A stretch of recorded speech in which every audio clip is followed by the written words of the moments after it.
Esta mesa es una mesa novedosa. Es, al menos en el tiempo que yo conozco, la primera que se trata de redes eléctricas inteligentes. En definitiva, de lo que se trata de ver es de qué pasa con la descarbonización, con la descentralización, con la conexión y de las oportunidades que tiene la industria española, las empresas españolas, para avanzar y adelantarse. Hoy se ha hablado de eso en alguna ponencia, la necesidad de adelantarse cuando las cosas todavía no están definidas, como ventaja competitiva para conectar todos los agentes que en estas redes están actuando. Y al frente de la mesa y como moderadora pues está la directora general de UNESA, que ha desarrollado su carrera profesional en una variedad de sectores. En el sector industrial, ferroviario, de energía, ha ocupado puestos en grandes multinacionales, Siemens, Alstom, General Electric, es ingeniera industrial, o ingeniero, no sé cómo se dice, da igual, ingeniero industrial, PDD de IES, programa ejecutivo de SADE, en fin, un montón de cosas. Y además yo creo que tiene la intención, cosa que le vamos a agradecer mucho, de hacer una mesa muy participativa, muy dinámica y muy interesante para todos. Así que, Paloma Sevilla, muchas gracias. Te doy la palabra. Gracias. No, ¿verdad? No es ahora. Pues repito las gracias, Maite, por invitarnos al sector eléctrico. Yo creo que, como ha dicho ella, es la primera vez que formamos parte de este congreso en 32 años. Entonces, chicos, tenemos un reto por delante para que sea la primera la mejor y nos sigan invitando, que yo creo que cosas tenemos que decir. Una vez que hemos conseguido este gran slot, intentamos hacerlo ameno. La hora ya empieza a ser un poco tardía, pero bueno, seguro que no voy a decir que sea apasionante, pero lo intentaremos hacer así. Nuestra mesa es redes eléctricas inteligentes, efecto de la descarbonización. ¿Por qué? ¿Qué hacemos aquí? En este encuentro yo creo que la última ponente, que es Mar, nos va a desvelar el link que tenemos entre las telecos y las eléctricas. Yo creo que la descarbonización sí que es un tema que está encima de la mesa, lo habéis oído mucho, los compromisos que tenemos en la Comisión Europea de llegar a un 80% en el 2050. Todo esto no se va a poder conseguir sin priorizar la energía eléctrica como vector energético. Esta energía eléctrica que ha demostrado que es capaz de avanzar hacia un horizonte sin emisiones a través de la incorporación de energías renovables, que han resultado ser las menos emisoras y las más eficientes. Pero esto exige cambio en muchos ámbitos, no solo en las actividades puramente energéticas, sino también en la industrial, el transporte o las edificaciones. Y todo ello debe ir dirigido a fomentar la electrificación. Como todos ustedes saben, el sector eléctrico está completamente comprometido en la transición energética hacia la descarbonización de la economía antes del 2050. Y además, con que esta transición se haga al menor coste posible. Creo que esto además es un tema que ya ha salido desde primera hora de la mañana, el coste de la energía, y seguro que en esta mesa de debate se va a poder escuchar de ello, ¿vale? Pero para conseguir el futuro descarbonizado, esto necesita, como he dicho, la electrificación de nuestra sociedad y, por tanto, y aquí viene donde enlazamos aquí, unas redes distribuidas eléctricas que sean modernas, que sean inteligentes, que sean integradoras de los recursos renovables distribuidos, incluyendo las nuevas formas de generación y consumo, como es el caso del autoconsumo y de la movilidad eléctrica, que también hemos venido escuchando esta mañana bastantes empresas que han creado pues sus think tanks. Yo creo que incluso Microsoft tenía uno, aquí en Ametic habéis hecho un think tank de movilidad eléctrica, con lo cual hablaremos, ¿vale? Y luego, por supuesto, que sean capaces de empoderar al consumidor dotándolo de una mayor capacidad de decisión sobre su demanda de energía eléctrica. La implantación de contadores inteligentes y la automatización de toda la red proporcionan la flexibilidad necesaria para integrar toda esta energía eléctrica. Ya no se trata de un flujo direccional, sino de un sistema muchísimo más complejo. Para facilitar este necesario proceso de digitalización y automatización, es necesario un marco regulatorio que permita proyectar las inversiones de manera razonable a lo largo del tiempo, especialmente en un contexto de cambio tecnológico como es el que afrontamos en estos momentos. Hasta ahora, el ritmo inversor de la actividad en redes de distribución es elevado, unos 1.100 millones de euros al año. Sin embargo, a lo largo de la próxima década, si queremos estar a la altura de los retos tecnológicos que se presentan, la inversión debe elevarse aún más. Así, por ejemplo, siguiendo el informe de una prestigiosa conocida consultora, será necesario introducir, por ejemplo, sensores de monitorización de los parámetros reales de funcionamiento de la red, mejorar los algoritmos de planificación de las necesidades futuras de las redes, desarrollar los sistemas de control inteligente que garanticen el suministro y supervisen la red de baja tensión, mejorar los sistemas cartográficos y mapas de capacidad de la red para visualizar el aprovechamiento de cada uno de los elementos de red. Se necesita, en definitiva, una mayor digitalización para la correcta supervisión y operación de las redes eléctricas. Estas necesidades de inversiones en redes, tanto en distribución como transporte, por aquí creo que representamos solo la distribución, el transporte solo seguimos dejando a red eléctrica, se podrán situar en torno a los 30.000 millones de euros de aquí al 2030, una cifra que representa un 3% del PIB, o sea, nada despreciable. Pero detrás de todas estas inversiones está toda una industria que ya está trabajando para hacer realidad las transformaciones necesarias y que ha de aportar su tecnología y experiencia en esta profunda modernización de la red eléctrica española, que es además un elemento vertebrador, territorial y de cohesión social. Pero es que las redes son asimismo motor de innovación. España es uno de los países pioneros en el despliegue de algunas de las tecnologías digitales requeridas para la innovación de infraestructuras eléctricas. A día de hoy, un 97% de cerca de los 28 millones de contadores inteligentes están ya desplegados en España, siendo este uno de los pilares de la digitalización de las redes y del impulso al empoderamiento del consumidor. Con el impulso de la innovación tecnológica que supone la digitalización de las redes eléctricas, será posible afrontar los retos industriales de la electrificación y la descarbonización de la economía.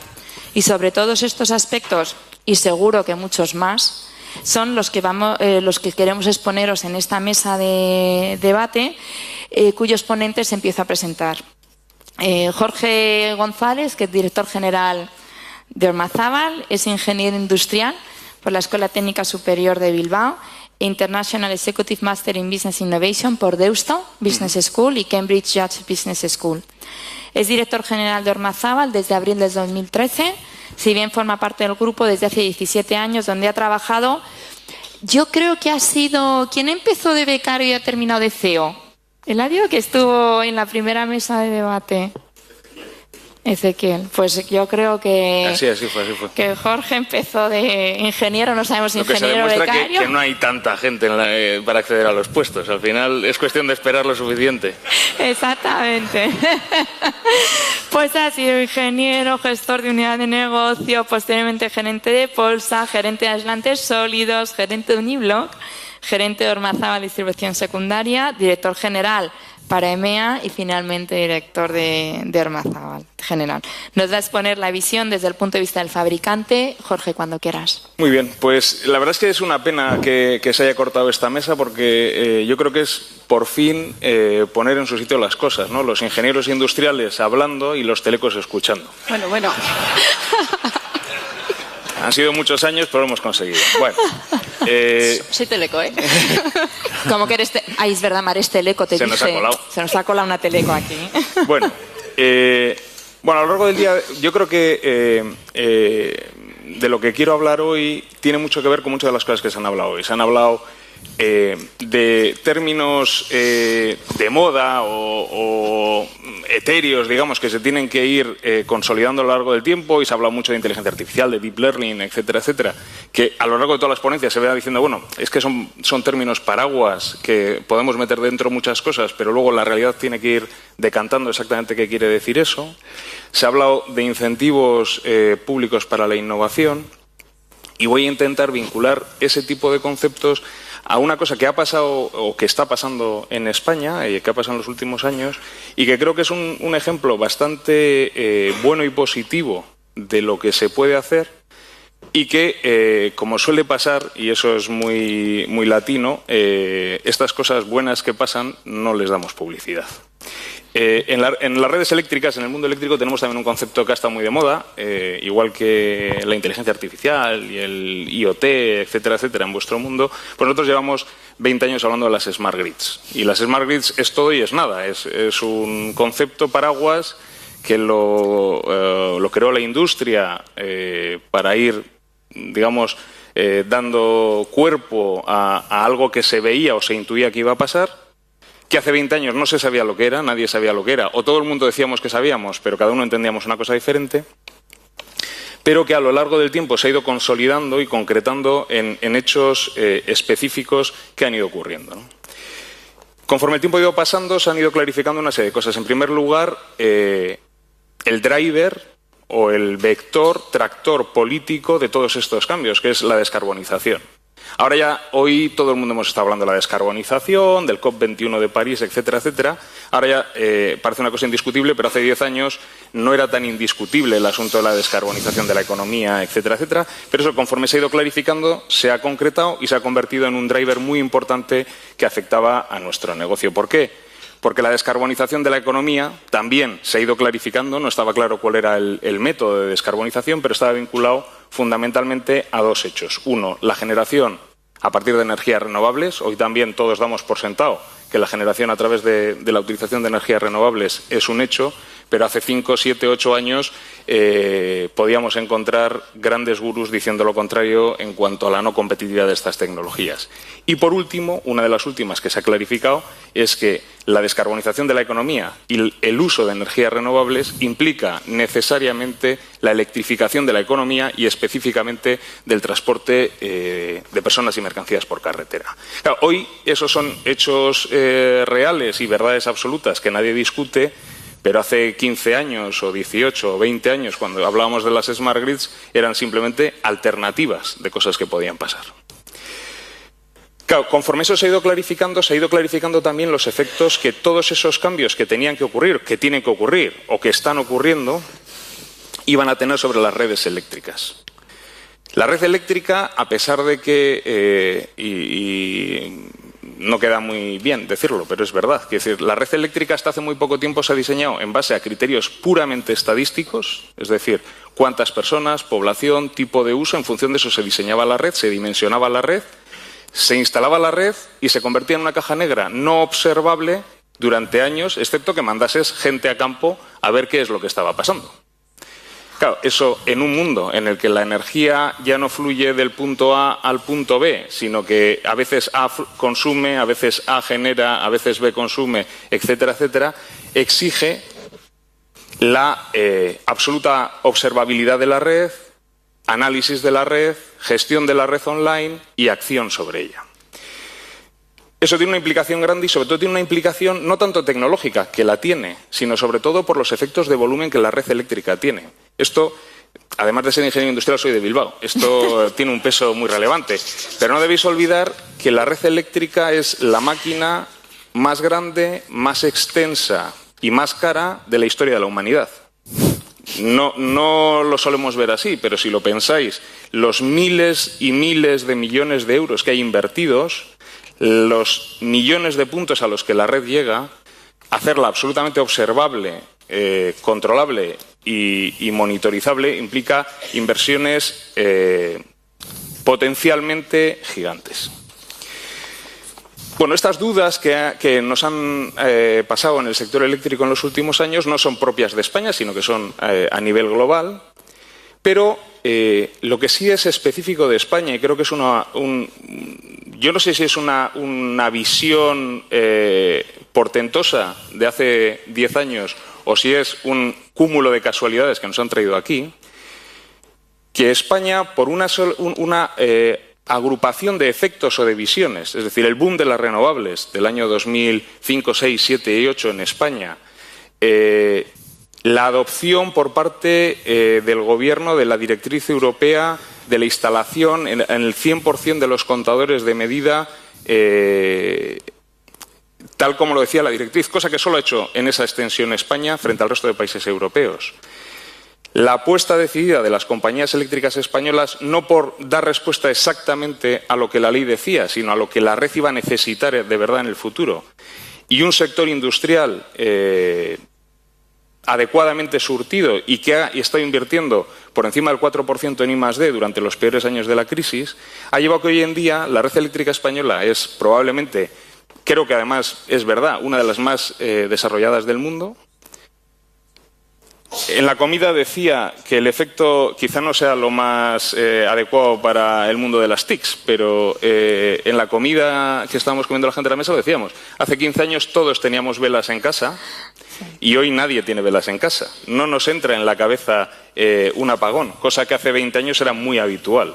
Si miráis datos un poco más científicos respecto a los tiempos de disponibilidad, número de interrupciones de suministro, la red eléctrica española ha mejorado en los últimos, yo diría, 7 o 8 años, muchísimo más que la media de Europa. Y toda esa tecnología que se ha desarrollado ha demostrado no solo eficacia tecnológica, es que además hemos hecho un despliegue real en la red eléctrica, el más grande que se ha producido en el mundo, que ha sido plenamente operativo, y eso hace que el ecosistema de fabricantes de bienes de equipo eléctrico español hoy en día disponga de la tecnología más avanzada. Y se está demostrando porque estamos saliendo fuera. Seguro que Mar después habla del sector en su conjunto, pero en el caso de Ormazábal, hablando de algo concreto, no es casualidad que en los últimos 5 años hemos crecido más de un 20%, que más del 75% de nuestras ventas son en mercados internacionales, que más del 40% de nuestras ventas son en productos desarrollados en los últimos 5 años, o que más del 30% de nuestros equipos ya están en instalaciones conectadas y hemos pasado de ser suministradores de equipos electromecánicos a ser suministradores de equipos conectados, generadores de datos y operados remotamente. Entonces, yo creo que cuando muchas veces las administraciones públicas están buscando sectores tractores, ejemplos, etcétera, etcétera, nunca el sector eléctrico surge en estas conversaciones y creo que no sé si es como lo que hizo Estados Unidos diciendo que iba a llegar Kennedy cuando dijo que en 10 o en 20 años iba a llegar a la NASA. A la Luna. Pero desde luego se ha hecho una apuesta muy importante, está teniendo resultados y viene una oportunidad en esta convergencia de las tecnologías de la comunicación y de la red eléctrica espectacular que en algunos casos ya se está explotando. Entonces yo creo que eso es algo que no se está hablando y que hoy era un buen día para comentar. Muy bien, muchas gracias, Jorge. Nuestro siguiente ponente, Agustín Delgado Martín, director de Innovación, Sostenibilidad y Calidad del Grupo Iberdrola. Es ingeniero industrial de ICAI, la Universidad Pontificia Comillas, y doctor en Ingeniería Industrial por la Universidad Nacional de Educación a Distancia.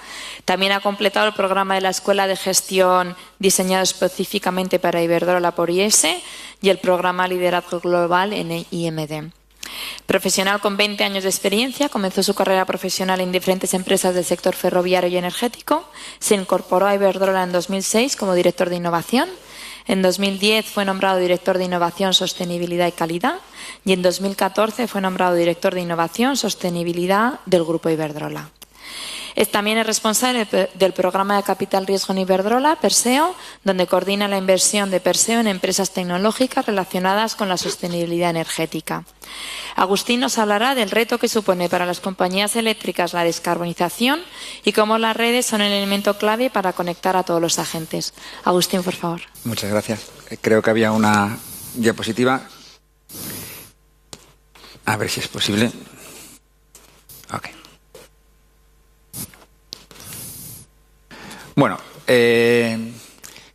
la digitalización está suponiendo una ruptura en muchos modelos de negocio de muchas empresas, pero el sector energético, lo cierto es que ya desde hace mucho tiempo sabemos que nuestro modelo de negocio o nuestro modelo energético no es sostenible. Y no es sostenible por muchas causas, pero ahora mismo, como ha dicho Jorge, se habla mucho de la sostenibilidad medioambiental de las emisiones de CO2. Esto que traigo aquí se llama diagrama de Sankey y desde luego ilustra, es el de 2016, el último que está disponible por la Agencia Internacional de la Energía, ilustra el reto al que nos enfrentamos, que es brutal, ¿no? La línea verde que se puede ver, a ver si esto apunta. ¿De arriba? No. Bueno, la línea verde que se ve abajo es la producción nuclear. La línea azul más finita es la producción de energía renovable en el mundo hoy. Lo de arriba que vemos es el petróleo. Bueno, lo primero de este diagrama es que las unidades son en toneladas equivalentes de petróleo. Para que nos hagamos una idea, de lo que significa el petróleo en nuestra economía. La medida de la energía en el mundo son las toneladas equivalentes de petróleo. Eso es la primera. La segunda parte es que no todas las fuentes de energía emiten el mismo CO2. Entonces tenemos el petróleo, tenemos el carbón, tenemos el gas, y el carbón emite 3 veces más CO2 que el gas, por ejemplo. Por lo tanto, una de las primeras cosas que nos tenemos que poner encima de la mesa es que si queremos atacar el problema de verdad, tenemos que ponernos serios con el carbón. A nivel mundial, hay que ponerse serio con el carbón. No podemos seguir quemando carbón porque si no, no vamos a alcanzar nunca los objetivos de emisiones. Otra de las cosas interesantes son las líneas estas que bajan aquí abajo. Estas líneas, unas son exportaciones y importaciones, pero en el sector eléctrico, el 50% de la energía que metemos para producir electricidad son pérdidas. No podemos permitirnos un sistema que la mitad de la materia prima la gastamos o la perdemos al producirla. Eso no pasa con las energías renovables. Las energías renovables, según se producen, no tienen pérdidas. Por lo tanto, una lección que vemos de esto es que por cada kilovatio hora que generamos energías renovables ahorramos 1,5 kilovatios hora de fuentes fósiles. Y otra de las cosas importantes que se ve es que hay una absoluta dependencia y adicción en el transporte de los combustibles líquidos, del petróleo. Por lo tanto, cuando oigáis hablar de si combustible, si el coche eléctrico sí o no, emisiones o no emisiones, creo que es claro. Quiero decir, o electrificamos el transporte o olvidémonos de cualquier tipo de acuerdo de París, etcétera. Se ve claramente cómo, ahí veis la línea azul, hay una adicción bestial al transporte. Y luego, claro, en un sistema en el que el 50% se pierde, todo lo que ahorremos en el consumo final supondrá 2 veces más en la generación de energía. Este reto, por lo tanto, es fantástico. Si viéramos a lo largo de... Hay un vídeo a lo largo del 2000, de 1970 hasta ahora, lo único que vemos es que estas líneas lo único que han hecho ha sido engordar, y además engordar más las más contaminantes. Por lo tanto, no pensemos que el mundo va hacia una solución, sino que más bien estamos empeorando el problema cada vez más. No quiero ser pesimista, ni mucho menos. Creo, y lo ha dicho Jorge, creo que gracias a la innovación que se ha ido produciendo durante muchos años, tenemos ahora mismo la capacidad a muchas políticas públicas. Creo que las políticas públicas han ayudado mucho. Tanto aquí la secretaria estaba hablando de compra pública innovadora. Los distintos programas de ayudas renovables han sido una especie de compra pública innovadora, algunos con más sentido, otros con menos sentido, pero han sido una especie de compra pública innovadora.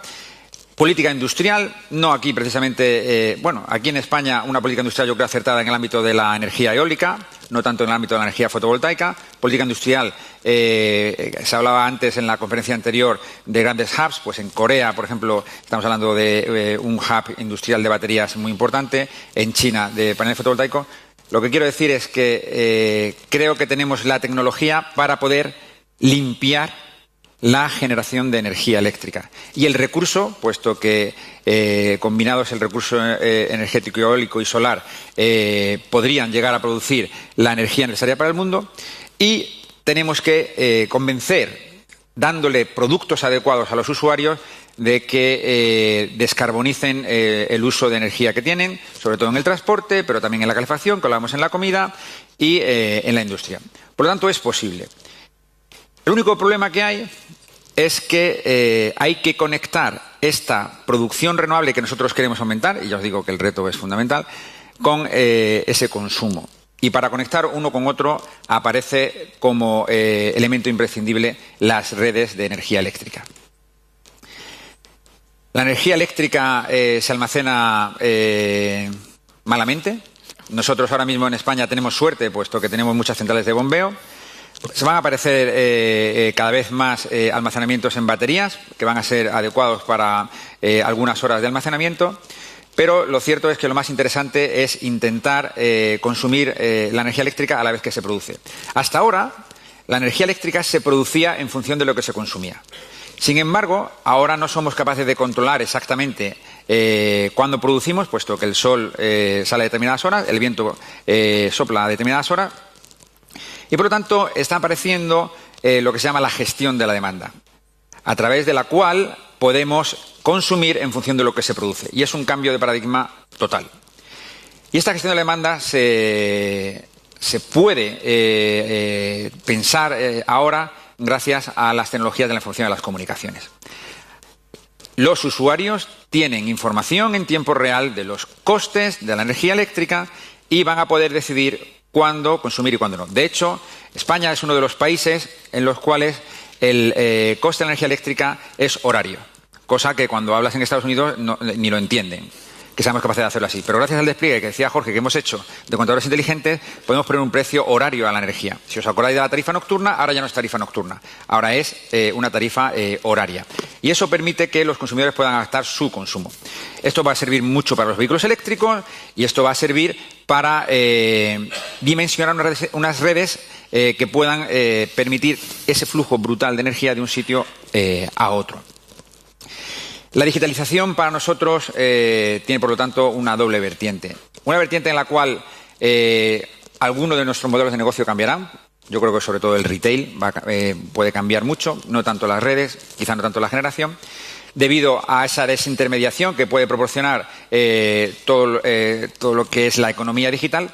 Pero además, la digitalización para las compañías eléctricas, para las redes eléctricas, lo que supone es una oportunidad única de desbloquear muchos recursos que estaban, digamos, ocultos al sistema. Estamos hablando de capacidad, estamos hablando de flexibilidad y esos recursos que antes se proporcionaban desde centrales únicas en determinados sitios se pueden llegar a acceder, digamos, gracias a la conexión de todos los equipos. Decíamos, por ejemplo, que en el Reino Unido, en las subastas de capacidad, han empezado a entrar, por ejemplo, los generadores de hospitales. Pero esto puede ser también instalaciones fotovoltaicas de consumidores, vehículos eléctricos conectados, etcétera, etcétera. Por lo tanto, las tecnologías digitales, nosotros somos un gran comprador de tecnologías digitales, vosotros lo sabéis perfectamente, y creo que esto va a ir a más. Tenemos un plan de inversión en tecnologías digitales hasta el 2020 que multiplica varias veces lo que hemos hecho hasta ahora. Y debo decir, además, que todo esto que estamos desarrollando en España, tú lo has dicho muy bien, Jorge, que la red eléctrica en España es una de las mejores del mundo. Todo lo que estamos haciendo aquí, nosotros como multinacional lo estamos exportando, este modelo, a otros países, a Estados Unidos, a Brasil y a Reino Unido. El Reino Unido también, que va muy por detrás. Y, de hecho, comentaba antes el secretario de Estado, una de las cosas que estamos aprovechando es el Patent Box. Tecnología que está aquí producida, se la estamos vendiendo a nuestras filiales en el extranjero y estamos aprovechando el Patent Box. Por lo tanto, yo creo que las redes inteligentes, tal y como se han diseñado aquí en España, van a cumplir una misión fundamental a la hora de solventar este reto en nuestro país, pero a la vez han conseguido crear todo un ecosistema, una cadena de valor que estamos siendo capaces de exportar a muchos otros países y que de luego van a jugar un papel fundamental en estos retos. Muchas gracias, Agustín. Guillermo Viguera, responsable de Utilities de España y Portugal en Accenture. Guillermo es también ingeniero industrial, también ingeniero del ICAI, con lo cual ya vamos 4-1, Mar, lo siento. Y MBA por el Instituto de Empresa. Del público no hago la estadística de lo de la ingeniería. Tras finalizar sus estudios, se incorporó en Accenture, donde actualmente es el socio responsable de Utilities para Iberia. Durante su trayectoria profesional ha colaborado con las Utilities en su adaptación a la liberalización del sector y más recientemente en la transformación de sus negocios apoyándose en las nuevas tecnologías digitales. Guillermo nos expondrá el impacto que la descarbonización de la economía tiene sobre las redes eléctricas, así como la naturaleza y cuantía de las inversiones que se van a tener que realizar en dichas redes para posibilitar la transición energética. Guillermo, cuando puedas. Gracias. Bueno, vamos a ver. Yo creo que mis anteriores compañeros ya han expuesto, ¿no?, la contribución de lo que sería la electrificación del consumo a la consecución de los objetivos, ¿no?, de reducción de emisiones y un poco, pues, las ventajas que tiene la electrificación frente a otras fuentes alternativas de energía. Todo este camino ya empezó en 2007 con la Directiva 20-20-20 de la Comunidad Europea, donde se establecía unos objetivos de reducción de los gases de efecto invernadero, donde también se establecía unos objetivos de eficiencia y una participación mínima, ¿no?, de las renovables en lo que sería la generación eléctrica. Estos objetivos se han revisado de cara al 2030, duplicándose lo que sería la reducción de gases de efecto invernadero y incrementándose un 35% lo que sería la reducción, el incremento de la mejora de la eficiencia y la participación de las energías renovables en la generación de Europa. Esto va a ser, se va a desarrollar un escenario que a lo mejor no le gusta a mis colegas del sector, pero que básicamente es de crecimiento mínimo de la demanda y con un incremento de las puntas. ¿Esto qué quiere decir? Que al final, para aquellos que no son están familiarizados con el sistema eléctrico, vamos a tener que tener una cosa todavía más grande para repartir lo mismo. Esto, al final, va a requerir medidas adicionales a las que tradicionalmente se han ido implementando, como pueda ser las interconexiones internacionales, lo que sería todo lo que los mecanismos de almacenamiento, bueno, básicamente centrales de bombeo, pero al final yo creo que es un hecho diferencial del sistema eléctrico español y también lo que sería en menor medida aplicado en Europa, pero sí aplicado intensivamente en Estados Unidos, lo que sería la gestión activa de la demanda. Estas medidas no son suficientes, probablemente hay que encontrar medidas adicionales. Esas medidas adicionales están impulsadas por el propio consumidor, que al final quiere participar, como decías tú, en su empoderamiento, en tener un mayor protagonismo en la forma en que demanda y usa la energía. Y va a incorporar a un ecosistema donde principalmente participaban unas empresas privadas sus propios recursos energéticos distribuidos. ¿Esto qué son? Pequeñas centrales o pequeñas instalaciones de generación, pequeñas capacidades de almacenamiento de energía y, sobre todo, inteligencia en cómo va a querer utilizar todos esos electrodomésticos o cubrir sus necesidades energéticas. Esto es una realidad que se viene constatando en los estudios que hace Accenture, ¿no?, sobre lo que son las intenciones y las inclinaciones de los consumidores, pero también tiene su aspecto negativo. Su aspecto negativo y es que introduce comportamientos hasta ahora no previstos en el sistema eléctrico. En aquellos países donde este tipo de recursos energéticos distribuidos se ha incorporado a escala, como Alemania, realmente ha supuesto una tensión tanto para las finanzas del sector como para la propia operación de las instalaciones. Y en aquellos países donde la introducción de estas instalaciones ha sido ya prevista, la realidad ha superado a las previsiones más pesimistas. Y, por ejemplo, produciéndose en el estado de California la necesidad, ¿no?, de duplicar la capacidad de generación convencional en simplemente una hora. Es decir, al desaparecer la energía procedente de las instalaciones solares, habría que incrementar esa capacidad de generación convencional en el doble de lo que había sido la hora anterior. ¿Esto qué significa? Pues que probablemente ese nuevo sistema sea lo que ahora conocemos, con una mayor capacidad de gestión local de la demanda, ya que esas instalaciones se van a colocar en los niveles bajos de tensión. Entonces, en el nuevo panorama nos encontraremos con que tenemos que seguir manteniendo y evolucionando lo actual y dotando de una capacidad de gestión de la producción y demanda de la energía a nivel local. Es ahí donde aparecen las nuevas necesidades. Las nuevas necesidades no solo conectar a esas instalaciones, sino también gestionar su producción y dar y posibilitar el desarrollo de nuevos modelos de negocio.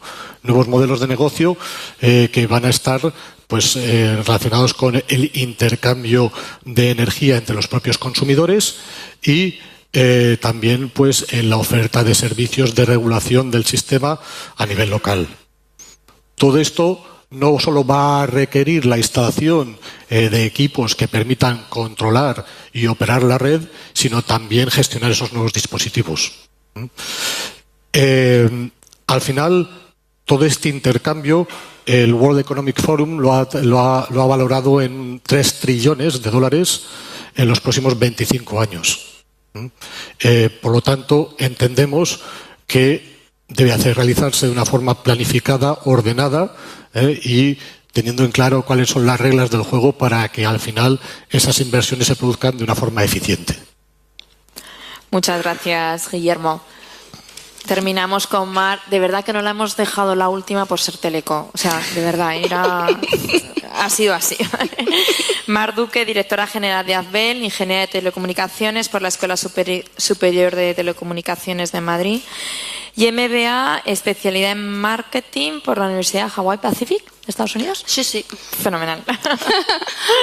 Ha trabajado para empresas como Hewlett Packard en Madrid, British Telecom en Reino Unido, si bien ha desarrollado su mayor parte de la carrera profesional en el ámbito asociativo nacional, primero en Ametic y actualmente ostentando la dirección general de AFBEL, asociación que aglutina a los fabricantes de bienes de equipo para las redes eléctricas. Mar nos hablará de cómo los dos sectores, telecomunicaciones y eléctrico, han confluido finalmente para venir y dotar de inteligencia a las redes eléctricas y de la necesidad de un compromiso estratégico de la Administración, ya que la descarbonización va a exigir unos altos niveles de inversión e innovación en redes y estos tienen que ser adecuadamente retribuidos. Muchas gracias, Mar. Me voy porque ya lo has dicho casi todo.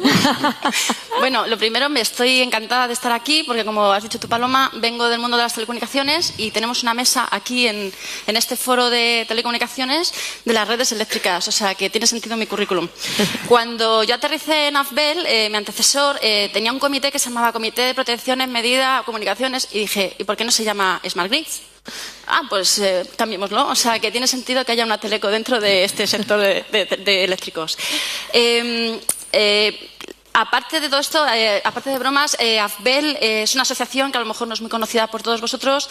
Yo siempre digo que es la mejor asociación del mundo entero mundial, pero hoy, como está UNESA y como está METIC, voy a decir que es la tercera. AFBEL es una asociación de fabricantes de todos los bienes de equipo que hay para las redes eléctricas. Representamos un 0,5% del PIB nacional y estamos dando aproximadamente un empleo a unas 30.000 personas si contamos los directos y los indirectos. Es un empleo altamente cualificado, difícilmente reemplazable y que este sector, que ha venido sufriendo desde el 2008 una crisis importante, ha demostrado que, a pesar de que la facturación ha venido mermando casi un 30% en estos últimos años, sin embargo, el empleo se ha mantenido con muchísimo esfuerzo porque creemos que la innovación en las redes es clave y es el empuje que necesitamos para el futuro. Desde AFBEL creemos que se prevén muchos cambios que vienen sobre todo por las directivas europeas que nos vienen ahora con el paquete de energía limpia, con todas las directivas que nos vienen de Europa. Habéis hablado antes de la gestión de la eficiente de la demanda, habéis hablado del cambio de paradigma de unidireccional a multidireccional, la energía distribuida cada vez está tomando más peso, estamos hablando también de la movilidad eléctrica, estamos hablando de una penetración tanto cualitativa como cuantitativa de las energías renovables. Todos estos cambios que se van a producir, si miramos atrás, entendemos desde AFBEL que en los últimos 10 años se han producido muchos cambios, pues los próximos 3 años van a ser equiparables a los anteriores 10. La cantidad de inversión que se va a tener que realizar en innovación es muy importante porque los retos a los que nos enfrentamos son grandes y muy bonitos. Yo creo que aquí tenemos mucho que hacer. No me voy a extender mucho más, tenemos poquito tiempo, pero hay 2 cosas que sí que quiero transmitir y que desde AFBEL consideramos que son muy importantes. Uno, el compromiso estratégico de la Administración. Creemos que la inversión en las redes y la innovación deben de estar retribuidas justamente en su medida. porque su amortización es muy a largo plazo y sin esta retribución no vamos a conseguir que las redes estén como deben de estar, preparadas para todos estos retos tecnológicos que nos estamos enfrentando en los próximos 3 años. La capacidad tecnológica de los fabricantes luego lo hablaremos también un poquito más, pero es algo que debemos estar muy orgullosos porque estamos a la vanguardia de toda Europa, incluso del mundo entero. Y segundo, y no menos importante, hay un mensaje también que me gustaría dejar para la Administración. Sabemos que la vigilancia de mercado es muy importante. Las autoridades que son las pertinentes autoridades para esto en la Administración son las comunidades autónomas, y sin un instrumento que permita vigilar bien este mercado, como puede ser un régimen sancionador, nos vemos que podrían producirse situaciones de competencia desleal e injusta para los fabricantes que lo estamos haciendo bien. Yo creo que hay que proteger al que lo hace bien, y un régimen sancionador sería algo que sí que estamos pidiendo constantemente desde AFBEL, la Administración española. Y yo con esto ya lo dejo aquí y así podemos seguir adelante. Paloma. Muchas gracias, Mar. Tenemos Maite, como estamos en familia, priorizo el público, ¿verdad? ¿O tengo un tema de minuto? ¿Ah? No, el reloj 6:46. Bueno, yo creo que priorizamos el respetable y luego ya tenemos a más preparadas. A ver, la primera, como es anónimo, yo lo dejo abierto a quien quiera. ¿Cómo puede afectar el coche eléctrico a la red de distribución? ¿Y está la red preparada para suministrar la energía necesaria para él? Bueno, yo voy. Por ejemplo, bueno, yo creo que hay bastante confusión entre lo que significa energía y potencia, ¿vale? Por lo tanto, energía.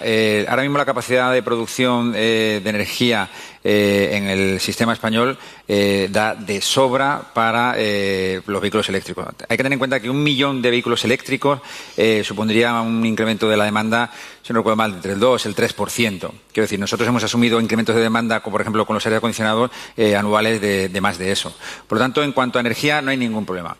Es verdad que en determinados núcleos de población urbanos puede ser que las redes eléctricas no tengan capacidad para asumir la carga de vehículos eléctricos. No es el caso, puesto que hay que tener en cuenta que a la vez que estamos hablando de más necesidad de energía y capacidad para vehículos eléctricos, estamos en un mundo en el cual, y lo has comentado tú, la demanda de energía eléctrica no está creciendo. Cada vez que alguien compra un frigorífico se destruye demanda de energía eléctrica, por esto que los frigoríficos nuevos son mucho más eficientes que los antiguos. Por lo tanto, salvo situaciones puntuales, tendremos capacidad para los vehículos eléctricos. Lo que hay que distinguir es también entre recargas rápidas y recargas semirápidas y recargas lentas. Por lo tanto, recargas lentas que se puedan producir de forma nocturna, donde el precio de la electricidad es menor, como yo antes decía, donde la demanda se puede adaptar fácilmente y ya hay una tarifa para vehículos eléctricos, la podemos asumir sin ningún tipo de problema. Si alguien quiere, sin embargo, recargar rápidamente, se puede recargar ahora mismo un vehículo eléctrico, 400 kilómetros, se pueden recargar en 20 minutos, pero para eso necesitas bastante potencia, unos 150 kilovatios de potencia. Entonces, eso va a ser una recarga distinta y no es tanto cuestión de potencia, sino del modelo de negocio ya de los cargadores. Pero, resumiendo, ahora mismo el vehículo eléctrico no tiene ninguna razón desde el punto de vista de las redes eléctricas para que su despegue inicial de algunos millones de vehículos eléctricos se produzca sin ningún tipo de inversión adicional. Salvo, ya os digo, en algunas comunidades de vecinos, etcétera, que haya que hacer algún refuerzo de la red. Pero si no, no hay ningún problema. Y lo que sí va a ser muy importante es la digitalización en un futuro de esos tipos de cargas para que se puedan ajustar, algo parecido a lo que se hace ahora mismo con el troceamiento del ancho de banda. ¿Vale? Entonces, no sé si respondo con esa pregunta, pero... Yo creo que sí. Muchas gracias, Agustín. Jorge, yo creo que esta es para ti. ¿Qué retos ha implicado el cambio de paradigma del producto electromecánico al producto conectado desde el punto del desarrollo de soluciones y productos? Era tuya, ¿verdad? Pues sí, pues ha implicado mucho. Al final, hasta hace no mucho tiempo, los fabricantes de equipos electromecánicos, básicamente, aunque le damos mucho boato al asunto, metíamos conductores en cajas de inoxidable, los llenábamos de gas y los entregábamos. Es decir, cuando ha empezado a llegar a nuestro mundo los conceptos relacionados, muchos de los que hoy se han estado hablando, como el software, la ciberseguridad, las comunicaciones, el ancho de banda, la latencia, etcétera, etcétera, pues para empezar lo primero que hemos tenido que hacer es una incorporación brutal de personal con capacidades y conocimientos que no teníamos.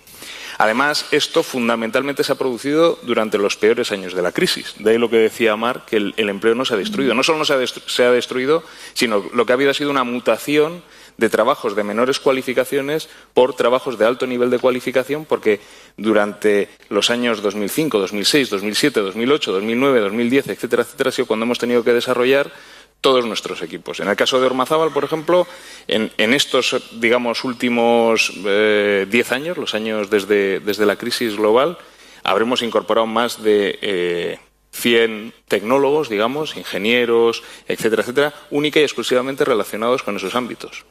Entonces, en primer lugar, personal, conocimientos y capacidades. En segundo lugar, formato de innovación. Es decir, nosotros estábamos acostumbrados a que desarrollábamos una familia de nuestro producto y durante 20 años se vendía. Claro, a mí la primera vez que me hablaron de una release de software me lo tuvieron que explicar 20 veces. Pero ¿cómo? Espera, no, que esto ya lo hemos vendido y está entregado y cobrado hace 5 años.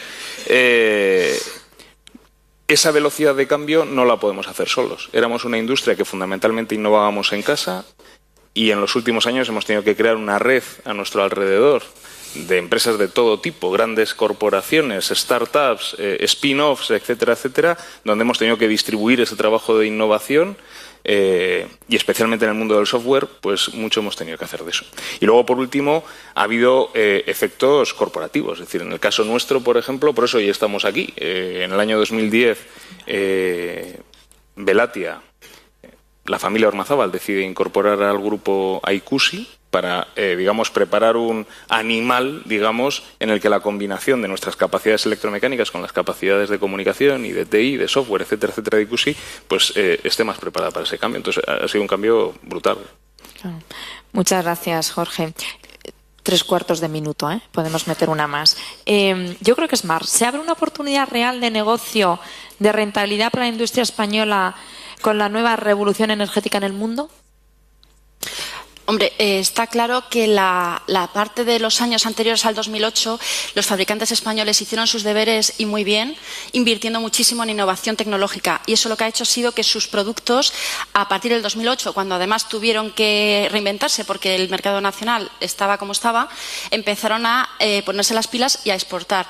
Podemos hablar que desde el 2008 hasta ahora la exportación estaba en un 15% y ahora estamos hablando casi del 50% de la facturación de las empresas en exportación, con lo cual yo creo que estamos, y digo estamos porque es que me considero uno de ellos, preparadísimos para estar en la punta del mercado a nivel mundial perfectamente. No tengo ninguna duda, ¿verdad, Jorge? No. Sí. Bueno, hemos acabado el tiempo hace 3 segundos. Sí. Guillermo, como el año que viene nos van a volver a invitar, empiezas tú una ronda de preguntas. Muchas gracias a METIC por invitar al sector eléctrico. Yo creo que hemos estado encantados. Esperemos que ustedes también hayan disfrutado y aprendido en esta mesa que hemos intentado hacer lo más cercana e interesante posible. Muchas gracias.